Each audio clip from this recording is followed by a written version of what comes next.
This is the series where we share our take on the best destinations to visit and the most sustainable ways to explore the world. In this episode, we're enjoying island life and all the adventure that brings, with a special look at Barbados, in association with Visit Barbados.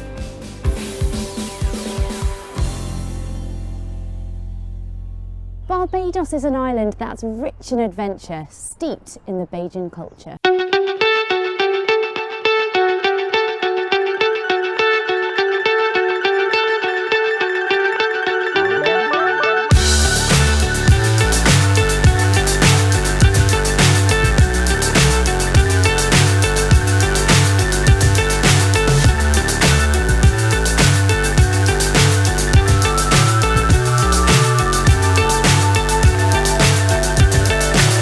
So high I'm hypnotized. What's up is down, what's left is right. Chasing stars and holding you. I can't see the end, but we'll see it through.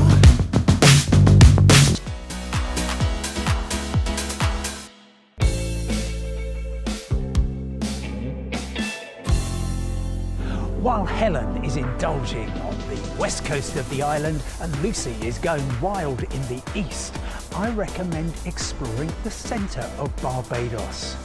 The island was regarded by the empire builders in London as a valuable colony, and Barbados spent over 300 years under British rule. That is reflected in everything from the use of English everywhere to the enthusiasm for cricket. And there are many relics of the colonial era.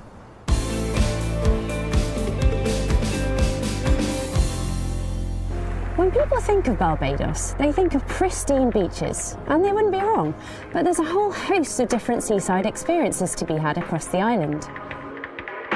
For those looking for an active adventure on their beach days, there's a wealth of beaches with paddle and kiteboarding experiences and plenty of opportunity to surf. The coral rock formations on the east coast are a hotspot for photographers and surfers, and bodyboarders should seek out the waves in the Soup Bowl. Silver Sands Beach is where the waves and winds get lively for windsurfing, while the 6 shipwrecks at Carlisle Bay make for a great scuba diving spot. For those looking for tranquility, Bottom Bay in the southeast is an excellent example of peace and nature, while Rockley Beach on the south coast has a mix of serene waters and restaurants to stop at and try along the waterfront. The south coast of the island around St Lawrence Gap, between the capital Bridgetown and the airport, is the area I aim for.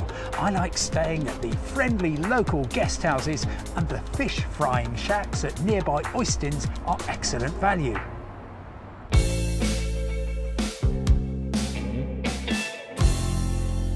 Like many Caribbean islands, Barbados has its own distinct cuisine and dishes, from grab-on-the-go street eats to some of the region's most glamorous restaurants.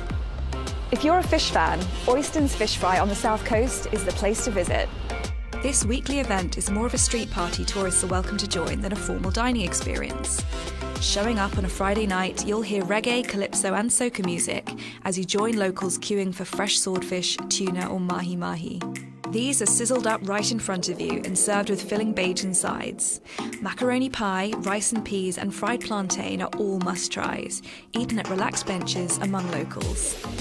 For a fine dining experience, the island has a host of excellent restaurants. Champers is located on Skeets Hill in Hastings, a stylish seaside spot inside a traditional old Bajan home overlooking picturesque Accra Beach. QP Bistro is another, burrowed into a cliffside on the west coast and offering the likes of coconut shrimps and Baja burritos. On the south coast, the Primo Bar and Bistro in St Lawrence Gap serves Mediterranean-influenced dishes in a spectacular waterside location.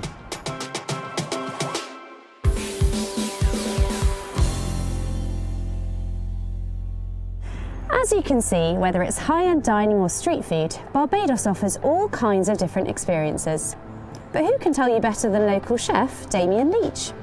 I caught up with him to have a chat about his restaurant, Cocktail Kitchen. Hi Damien, thank you so much for joining us. So to kick off, can you tell us about your restaurant Cocktail Kitchen and how it fits into the Barbados food scene? Cocktail Kitchen is in St. Lawrence Gap. So St. Lawrence Gap is a really popular spot. It's filled with restaurants and bars and great nightlife. So when we got the opportunity to open there 7 years ago now, I was very excited because it's a hot spot. How does Bajan culture inspire your cooking and the dining experience at Cocktail Kitchen? How I describe our cuisine at Cocktail Kitchen is modern Caribbean. So as an example, we do a roast breadfruit. I'm very passionate about it. I have a tattoo of a roast breadfruit on my hand. And growing up, we used to roast it on the beach. So at Cocktail Kitchen, I elevate that slightly. I roast the breadfruit and then I top it with saltfish and lobster. So we've taken that traditional cheap dish and elevated it slightly to work in the restaurant, and it's massively popular. And finally, what's your favourite spot in Barbados? Our East Coast, I describe it as natural Barbados because unlike the West Coast and the South Coast, which are, you know, they have a lot of hotels and restaurants, it's almost untouched. It's very rugged, lots of rocks and cliff areas, and it's a gorgeous place. And honestly, every time I go there, like I feel like a tourist. Like I feel special. It's honestly a magical spot, that's the truth. And it's the perfect spot to roast breadfruit as well. Oh, that sounds fantastic. Well, thank you so much, Damien, for joining us and for sharing your top tips.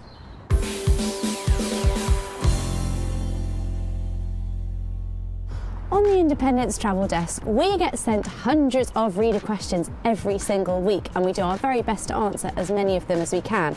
And seeing as this is our Barbados special, what better than to ask some of our readers' most pressing Barbados-related questions. So, first up, we have got a question asking, is Bridgetown worth exploring?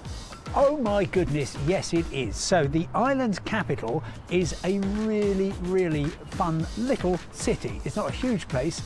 It's actually pretty relaxing. They've got a lovely pedestrian area, Swan Street, and the whole city centre, plus the garrison to the south, is a World Heritage Site put there for historical significance. The garrison is the original British military headquarters, and inside the old military prison there's the Barbados Museum, which I really like. Covers everything from the coral structures around Barbados all the way through to the history of the Amerindian people, the very first inhabitants of the Caribbean.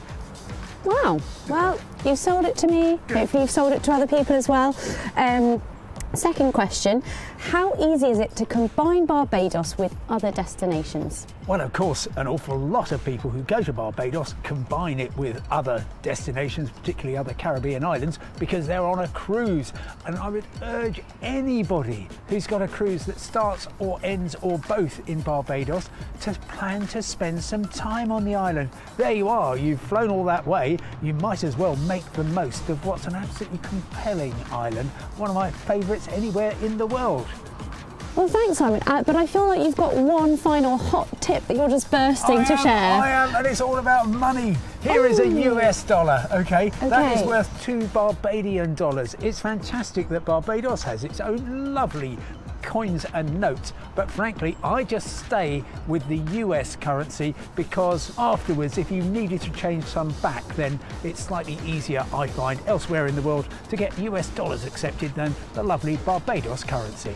Well, I'm glad you shared that with us because I feel like that's quite important, so thank you.